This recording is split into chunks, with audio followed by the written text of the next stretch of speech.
मऊगंज जिले के कैलाशपुर के सुखवरिया हत्याकांड के आरोपियों की गिरफ्तारी को लेकर अगस्त क्रांति मंच आगे आया है।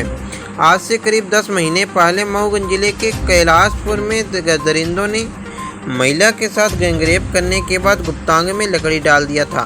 साथ ही महिला के मुंह में कपड़ा ठूंसकर उसको मौत के घाट उतार दिया था। दरिंदों ने दरिंदगी की हद को पार करते हुए महिला के पैर में कील ठोंककर रस्सी से बांध दिया था। न्याय पाने के लिए दर दर भटक रहे पीड़ित परिवार के समर्थन में अगस्त क्रांति मंच के संयोजक कुंज बिहारी तिवारी ने आज पीड़ित परिवार सहित कलेक्टर और एसपी से मुलाकात करते हुए पीड़ित परिवार को न्याय दिलाने की मांग की है। वहीं पीड़ित परिवार को न्याय न मिलने पर अगस्त क्रांति मंच के संयोजक कुंज बिहारी तिवारी ने उग्र आंदोलन करने की चेतावनी दी है।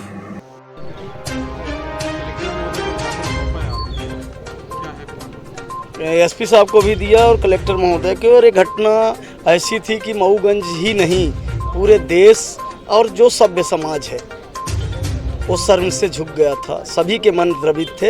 ये 30/1/2023 की घटना कैलाशपुर की, जिसे आप सभी सम्मानित मीडिया के साथियों ने जिम्मेवारी से दिखाया था।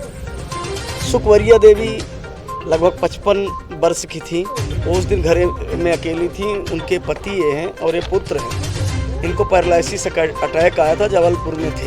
ये पुरानी घटना जो है आपको बताना चाहता हूँ। और वो घर में अकेली थी। आगे घर बन रहा था, 4 फीट नीचे जो पुराना घर था वहाँ चारपाई पे लेटी थी। लगभग उनका वजन भी रहा होगा 75 से 80 किलो।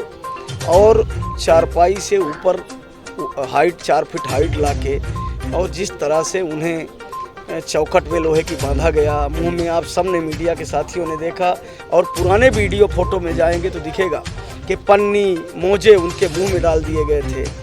और दुष्कर्म करने के बाद प्राइवेट पार्ट में लकड़ी तक डाली गई थी।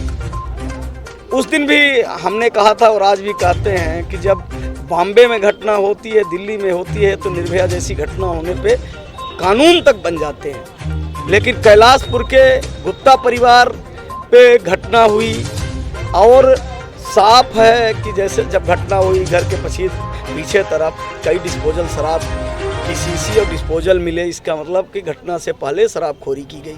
और फंसाया किसको जाता है? एक नाबालिग को सोची समझी रणनीति के तहत कि कानून में जो बाल अपराधी हैं उनके लिए जो कानून है उसको फ़ायदा मिले, छूट जाए।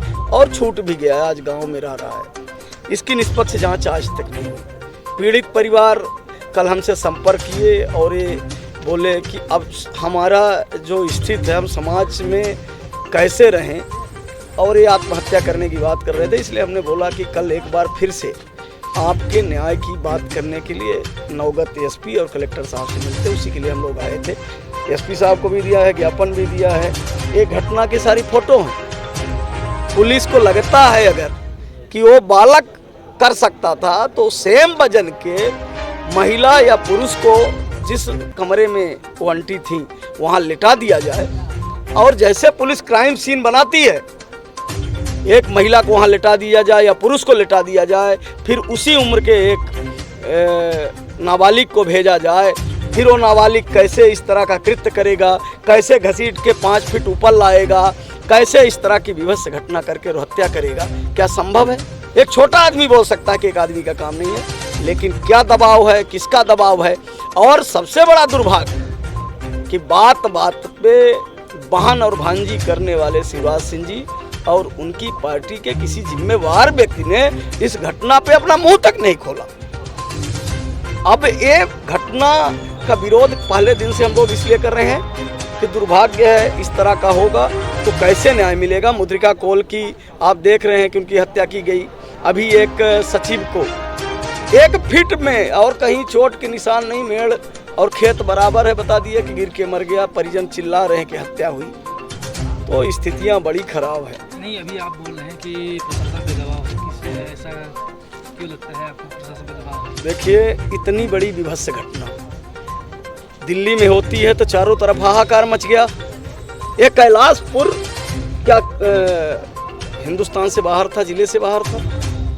जो इन लोगों का पहले दिन से है। और एकदम अगर दबाव नहीं है तो मैं कहता हूं कि मीडिया के साथियों को इकट्ठा कर ले। आप लोग हर जगह रहते हैं और ये रिकॉर्डिंग चालू करा ले उसी हाइट की, उसी वजन की, चाहे पुरुष को लिटा दें चाहे महिला को लिटा दें, और उस उम्र के उस वजन के एक नाबालिग से लगा के और देख लें कि वो कैसे उठा के लाएगा, क्या कर सकता है। आप लोग भी कवर किए थे और सभी का सवाल, सभी जो सज्ञान लोग हैं, यही मन में था कि एक व्यक्ति का एक कृत्य नहीं है। तो इसमें जो पुलिस ने अभी जो जांच का विषय है, तो आपने कलेक्टर महोदय ने क्या मतलब कि एसपी साहब ने तो कहा कि कानून में प्रावधान है कि अगर हमें कोई चीज़ मिलती है तो हम कभी भी उस पर, तो हम फिर से उस पर संज्ञान लेंगे और जांच कराएंगे। और कलेक्टर साहब ने तो कहा कि ये पुलिस का विषय एसपी साहब को आपने दे दिया है। एसपी साहब द्वारा बोला गया है कि हम फिर से इसके तथ्यों की जो आप आरोप लगा रहे हैं, जो आप दिया जाता है जैसे कि आपने हर जगह हमने रीवा से दिल्ली भोपाल हर जगह